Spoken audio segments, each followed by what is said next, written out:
확정일자는 우선 변제권의 요건이지 대항력의 요건이 아닙니다. 확정일자가 없더라도 대항력은 취득할 수가 있겠습니다. 확정일자 없이 대항력만 갖춘 임차인 또 그 대항력이 선순위인 경우에는 경락인 임차권을 인수하게 되어 임차인은 경락인에게 임대차의 존속을 주장하고 보증금을 반환받을 때까지 임차주택을 점유할 수가 있게 되는 것이지요. 안녕하세요. 건평법률사무소 김건우 변호사입니다. 저는 부동산, 재개발, 재건축을 전문으로 하고 있으며 해당 분야가 대한변호사협회 전문 분야 등록되어 있습니다.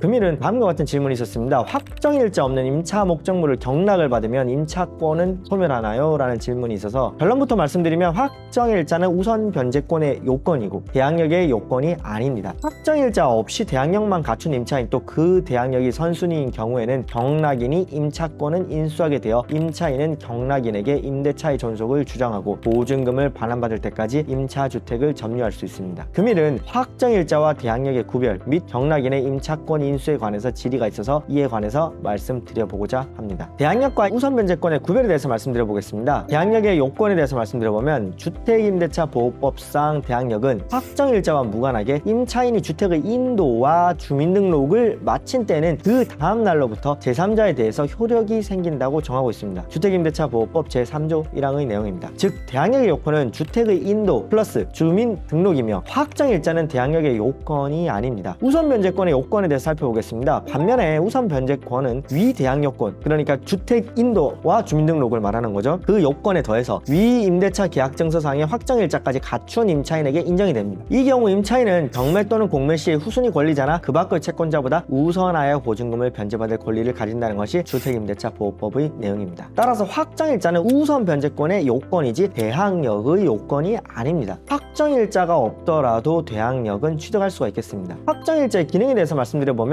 확정일자는 임대인과 임차인 사이의 담합으로 임차보증금 액수를 사후에 변경하는 것을 방지하고자 하는 취지일 뿐 대항요건으로 규정된 주민등록과 같이 당해 임대차의 존재 사실을 제3자에게 공시하고자 하는 것은 아닙니다. 수원지방법원 성남지원의 판시 내용이기도 합니다. 대항력만 있는 임차인과 경락인의 관계에 대해서 살펴보도록 하겠습니다. 원칙적으로 대항력 있는 임차권의 경락인 인수라고 볼 수 있겠습니다. 주택임대차보호법 제3조에 오는 임차권은 임차주택에 대해서 경매가 행하여진 경우에 경락에 따라 소멸하는 것이 원칙이나 보증금이 모두 변제되지 아니한 대항력이 있는 임차권은 소멸하지 않는다고 규정하고 있습니다. 따라서 확정일자가 없이 대항력만 갖춘 임차인이라도 그 임차권이 경매에서 소멸하지 않는 경우에는 경락인이 이를 인수하게 됩니다. 경락인은 임대인 지위 승계에 대해서 말씀드려보면 임차주택의 양수인, 그러니까 경락인, 경매에서 취득한 사람을 포함합니다. 이 양수인은 임대인의 지위를 승계하는 것으로 본다는 것이 주택임대차보호법의 내용이고, 따라서 대항력 있는 임차권이 경락으로 소멸하지 않을 경우에 경락인은 임대인의 지위를 승계해서 보증금 반환 채무를 부담하게 된다는 것이 서울고등법원의 판시 내용입니다. 다만 대항력 있는 임차권이 경락으로 소멸하는 경우도 있어요. 선순위 담보 물건이 있는 경우가 그 예시인데, 임차권이 대항력을 갖추기 이전에 설정된 근저당권 등 담보 물건이 경매로 소멸하는 경우에는 그 근저당권보다 후순위인 임차권도 함께 소멸하게 되고 경락인은 그 임차권을 인수하지 않게 됩니다. 이 경우 경락인은 주택임대차보호법 제3조에서 말하는 임차주택의 양수인에 포함되지 않기 때문에 임차인은 경락인에게 임차권의 효력을 주장할 수 없다는 것이 대전지방법원 판시 내용입니다. 선순위 담보 물건이 없는 경우에는, 그러니까 대항력이 선순위인 경우에는 임차인의 대항력 취득일이 담보 물건 설정일보다 앞서는 경우, 즉 임차권이 선순위인 경우에는 경락으로도 임차권이 소멸하지 않고 경락인이 이를 인수하게 됩니다. 이 경우 임차인은 확정일자가 없더라도 대항력만으로 경락인에게 임대차의 존속을 주장하고 보증금을 반환받을 때까지 임차주택의 인도를 거절할 수 있습니다. 우선 변제권을 행사한 경우의 처리에 관하여 살펴보면 대항력과 우선 변제권을 모두를 가진 임차인이 경매 절차에서 배당 요구를 하였으나 보증금 전액을 배당받지 못한 경우에는 배당받지 못한 전액에 관해서 경락인에게 대항해서 임대차 관계의 존속을 주장할 수 있습니다. 이 경우 임차인의 배당 요구에 의해서 임대차는 해지되어 종료되며, 다만 주택임대차보호법 4조 2항에 의하여 임차인이 보증금의 잔액을 반환받을 때까지 임대차 관계가 정리하는 것으로 의제됩니다. 자, 정리를 해보겠습니다. 결론적으로 확정일자는 우선 변제권의 요건이고 대항력의 요건이 아닙니다. 확정일자 없이 대항력만 갖춘 임차인 또 그 대항력이 선순위인 경우에는 경락인이 임차권을 인수하게 되어 임차인은 경락인에게 임대차의 존속을 주장하고 보증금을 반환받을 때까지 임차주택을 점유할 수가 있게 되는 것이지요.